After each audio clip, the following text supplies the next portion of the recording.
Guys आपण मागच्या वेळेस बघितलं की ही कॉन्शियसनेस कशी आली. म्हणजे कॉन्शियसनेसचे आपण 3 लेवल्स बघितले होते. एक बघितलं होतं दगड आणि पाणी म्हणजे नेचर, सगळे जड पदार्थ, सगळे सबस्टन्सेस जे मुवमेंट नाही करू शकत. नंतर ॲनिमल बघितलं, नंतर ह्युमन बिंग बघितलं. ओके, ह्या 3 मध्ये आपण बघितलं होतं. तर मग यांच्यामध्ये प्रॉब्लेम कशामध्ये नाही का? प्रॉब्लेम दोघांमध्ये नाही. हे प्रॉब्लेम जड आपण प्रॉब्लेम फेस नाही करते कधी लाईफमध्ये. हॅप्पी एकदम संतोष सॅटिस्फाईड असतं.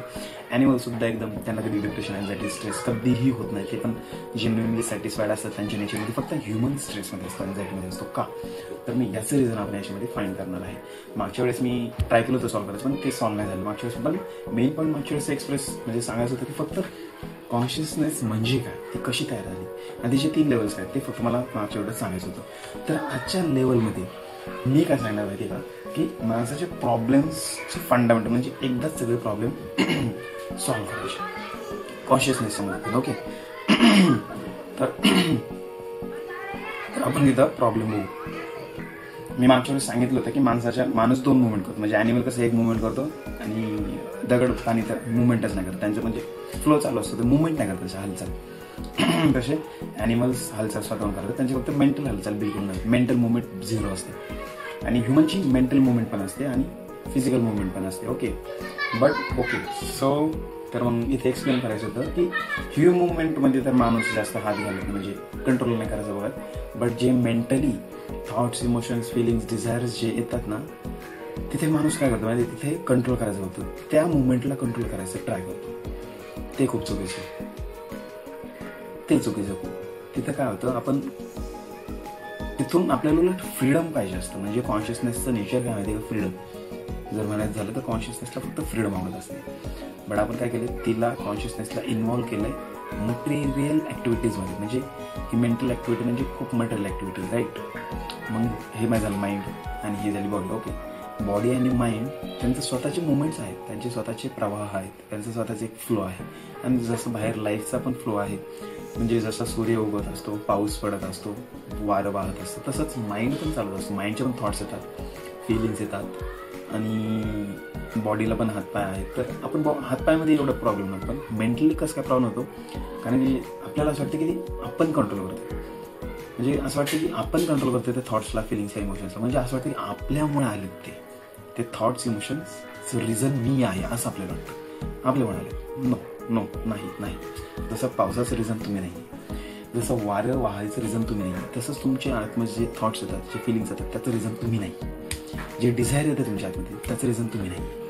त्याचं रिझन मग कोण आहे? त्याचं रिझन बाहेरचीच दुनिया आहे. कारण की माइंड, बॉडी आणि लाईफ म्हणजे म्हणू शकतो आपण वर्ल्ड, हे तिन्ही कनेक्टेड आहे. हे तिन्ही त्यांच्या प्रवाहामध्ये चालू आहे, त्याच्या मुवमेंटमध्ये चालू आहे. वर्ल्डमध्ये पण म्हणजे फक्त हॅपनिंग चालू आहे ना, happening, just happening. Material means just happening. Material means just the processes happening. Okay, he definition. म्हणजे मटेरियल फक्त प्रोसेसेस त्यांचे कंटिन्युअस चालू असतात, हॅपनिंग. तिथे कोणी कंट्रोलर नसतं, काही नसतं, फक्त चालू. माइंडचे थॉट्स चालू, कोणी कंट्रोल नाही करते, आपोआप चालू आहे. माइंडच्या फिलिंग्स, इमोशन्स सगळं आपोआप चालू आहे, कोणीही कंट्रोल करत नाही. बॉडीच्या मुवमेंट्स कोणीही कंट्रोल करत नाही. भूक लागते, डायजेस्ट होतं, ब्रिदिंग चालू आहे, हे सगळं ॲटोमॅटिक चालू आहे, काही नाही. ओके, वर्ल्डचं पण सगळ्या गोष्टी ॲटोमॅटिक चालू आहे. जर डीपली सांगेल तर नंतर सांगेल मी की डीपली की वर्ल्डच्या गोष्टी कशा ॲटोमॅटिक चालू आहे, तसं ॲटोमॅटिकच सगळं चालू आहे. म्हणजे कोणी क्रिएटर नाही आहे तिथे, सगळं ॲटोमॅटिक चालू. ओके, वर्ल्ड, बॉडी, माइंड ह्या 3 गोष्टी ॲटोमॅटिक चालू. बट आपण काय करतो, आपल्याला असं वाटतं की वर्ल्ड सगळं ॲटोमॅटिक बाहेरच, ठीक आहे, त्याचा कंट्रोलर तुम्ही नाही आहे. ओके, पाऊस मी नाही पडते, हे आपल्याला कळतं, हे आपल्याला दिसून जातं. बॉडीचं पण कंट्रोल ठीक आहे, एवढं आपण करतो कंट्रोल, पण तेवढं तिथे आपलं आयडेंटिफिकेशन असतं. पण माइंडमध्ये तिथं खूप आयडेंटिफिकेशन असतं. आपल्याला असं वाटतं की हा थॉट्स माय म्हणाला, हे फिलिंग माय म्हणाले. अरे नो ब्रो, ते थॉट, फिलिंग्स, इमोशन तुझ्यामध्ये आले because of body and world. हे बाहेरून आले तुझ्यामध्ये. तुझं काम काय माहिती का, कॉन्शियसनेसचं काम काय माहिती का, फक्त डिटॅच्ड होणे. Detachment is the final answer. आणि डिटॅचमेंट म्हणजे काय, आपण खूप वेळा वर्ड ऐकला हा डिटॅचमेंट, बट नाही माहिती ॲक्च्युअलमध्ये डिटॅचमेंट म्हणजे काय. डिटॅचमेंट म्हणजे काय माहिती का, त्या प्रोसेसेस फक्त होऊन द्यायच्या, त्यांच्यामध्ये हात नाही घालायचा, इंटरफेअर नाही करायचं, त्यांना होऊन द्यायचं, त्यांना जे करायचं ते करून द्यायचं. ओके, थॉट्स जसे येतात तशी होते, त्यांना फक्त बघत राहायचं बस. कॉन्शियसनेसचं नेचर आहे सीइंग, फक्त सी बीइंग म्हणू शकतो किंवा सी, त्याच्या फक्त मी पाहतो, फक्त observation is the nature of consciousness. Observation यार बाहेर खूप आवाज चालू यार. कॉन्शियसनेसचं नेचर फक्त ऑब्झर्वेशन आहे. म्हणजे कॉन्शियसनेस फक्त ऑब्झर्व करू शकतो, त्याला जास्त काही करायची गरज नाही.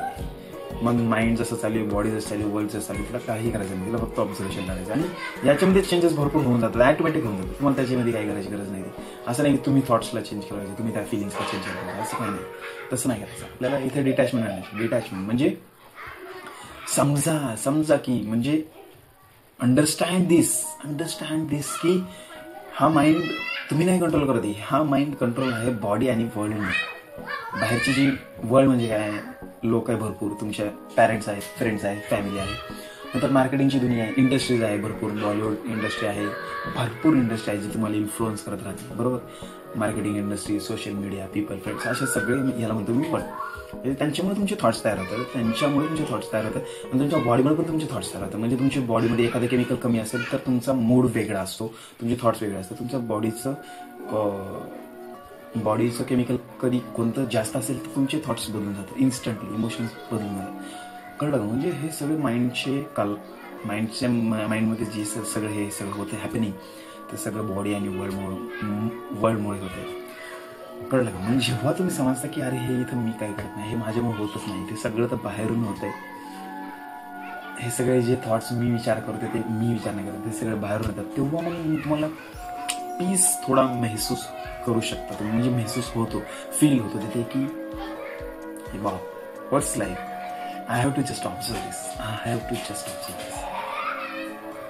You are not the control, realise. मग पण जेव्हा हे समजतं तुम्ही, त्याच्यानंतर तुम्हाला ऍक्च्युअली तुमची लाईफ कंट्रोल करता येते. नाही तर तुमची लाईफ पूर्ण ड्रिव्हन आहे वर्ल्डने आणि बॉडीने तुमच्या. बस माइंडला काही स्वतःची कॉन्शियसनेस आहे ना, कॉन्शियसनेस जी ऍक्च्युअल आहे ती माइंडमध्ये अडकून बसली, सगळं गुत्था झाली. कळलं का? प्रॉब्लेम हा आहे. कळलं? स्ट्रेस, एन्झायटी, डिप्रेशन, एन्झायटी, आणि सर फायनल सोल्युशन काय? डिटॅचमेंट फ्रॉम युअर ओन माइंडला असं बघा की जसं काय दुसऱ्याचं माइंड.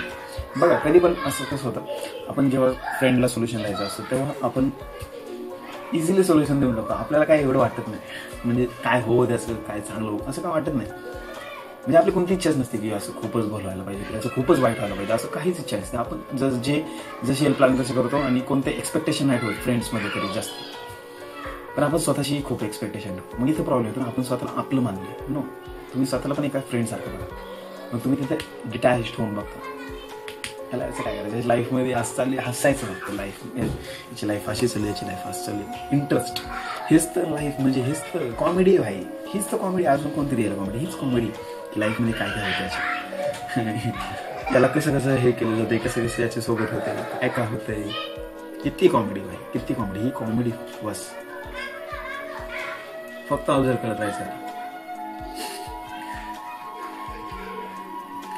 आणि कसं माहिती का, ह्या मटेरियलच्या गोष्टी खूप टेम्पररी असतात. म्हणजे आता हे थॉट्स आले हे टेम्पररी, हे 5-10 मिनिटांनी जाणार. फिलिंग्स आले 1-2 तासांनी जाणार. इमोशन आले 4-5 तासांनी जाणार, पण हे जाणार टेम्पररी. कळलं?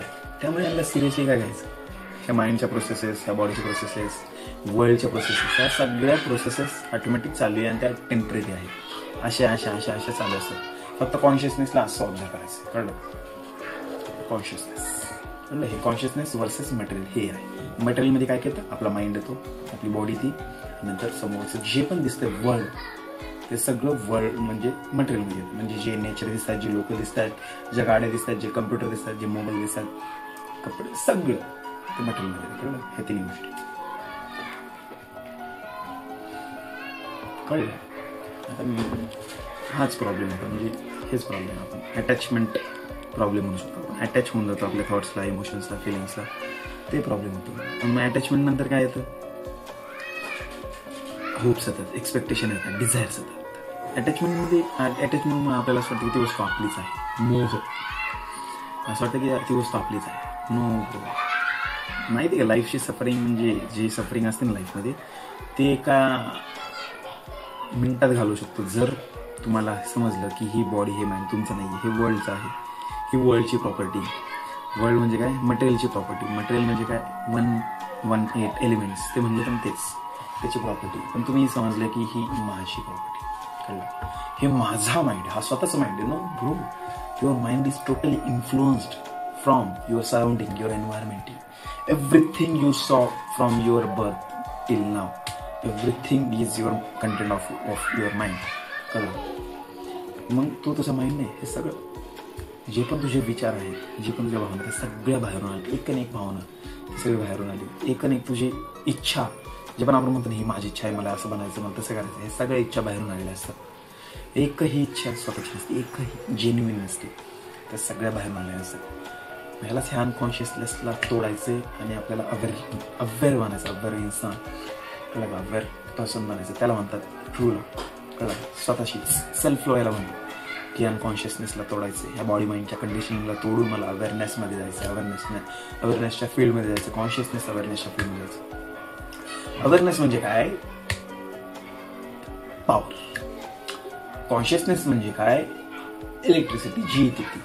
आता हा पंखा आहे, ओके, आणि तो टीव्ही आणि पंख्यामध्ये जी इलेक्ट्रिसिटी जाते ती तर सेमच आहे ना, त्याला म्हणतात कॉन्शियसनेस. पण जे आपल्याला दिसते बॉडी, पंखा आणि टेलिव्हिजन, टीव्ही, त्या दोनची बॉडी वेगवेगळी दिसत, हाईट आणि कलर सगळं वेगळं, सुपरफिशियली सगळं वेगळं, पण आतमधून जे टीव्ही आणि फॅनचं फाउंडेशन आहे, ज्याच्यावर ते वर्क करतायत, ते तर सेमच आहे, त्याला म्हणतात कॉन्शियसनेस. कळलं?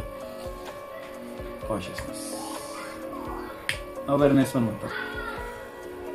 बट अवेअरनेस कसं असतं, ती तुमच्या आतमध्ये असतं, स्पेसिफिकली तुमच्या. अवेअरनेस म्हणजे पॉवर, म्हणजे जिथून अवेअरनेस कॉन्शियसनेस येते तो सोर्स म्हणजे अवेअरनेस. कळलं? तिथून येते सर. तर असा प्रॉब्लेम, हेच फायनल सोल्युशन आहे लाईफचं. कळलं? की फक्त डिटॅच व्हायचं आपल्या माइंडपासून, बॉडीपासून, ह्या वर्ल्डपासून डिटॅचमेंट. म्हणजे फक्त ऑब्झर्व करायचं, कुठं पळून करायचं, कारण की कुठे पळून जावं तिथे तर मटेरियल असणारच, कुठे पळून गेले तरी. आपलं फक्त सेंट्रल कॉन्शियसनेस असते, सेंट्रल कॉन्शियस राहायचं आणि आजूबाजूला सगळं वर्ल्ड असं घुमते. कळलं? याला म्हणतात शिवलिंग. माहिती शिवलिंग? ते सिम्बॉल आहे, माहिती का? कोणी ऐकलं नसेल, पण ते सिम्बॉल आहे, खूप खूप मस्त सिम्बॉल आहे. कसं शिवलिंग कसं असतं, शिवलिंग म्हणजे असं आणि त्याच्यावरती असं असतं, ते शिवलिंग हेच आहे. म्हणजे माझं आजूबाजूला material, thoughts, emotions, feelings, life, people, events, circumstances, situations, experiences, bad experiences, good experiences, ambitions, goals, purpose, हे सगळं आजूबाजूला आहे. आणि त्याच्या सेंटरला तुम्ही आहात, कॉन्शियस पर्सन, जो फक्त या गोष्टींना बघतो, सीन, ऑब्झर्व करू, बस फक्त ऑब्झर्व करू. ना कोणती अटॅचमेंट आहे, ना कोणती डिटॅचमेंट पण म्हणू शकता, काही नाही, फक्त observe, bus. Observation is the only answer. पण जेव्हा माइंडमध्ये फसतो आपण, तेव्हा आपण थॉटला आन्सर समजतो. थॉट आन्सर नाही, कारण की थॉट टेम्पररी म्हणून ते चक्रीमधलंच आहे.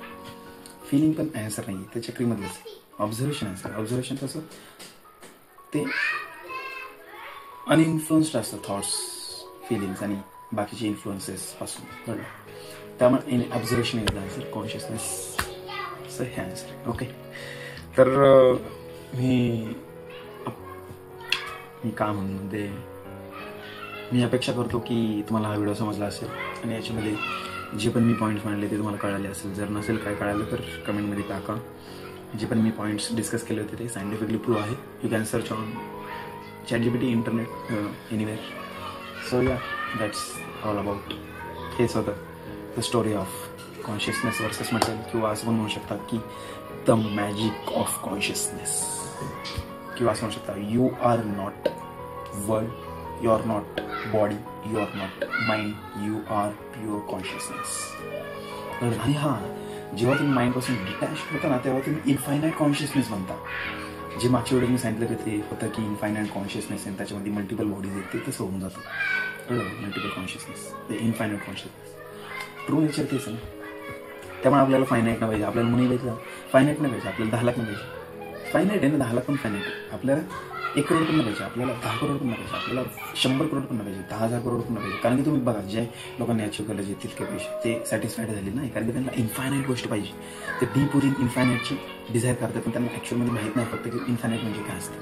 ते फक्त माहीत नाही, बस ते माहीत झालं की त्यांना तिकडे करेल. मग त्यांना 1,000 करोड पण 10,000 करोड पण कमी. शाहरुख खानची नेटवर्क 12,000 करोड झाली आता, तरी त्याला कमी येते. ओके, कळलं? इलॉन मस्कची आय गेस नाही, मुकेश अंबानीची 9 लाख करोडपर्यंत ठीक आहे सर, ओके बाय. भरपूर बोलायचं.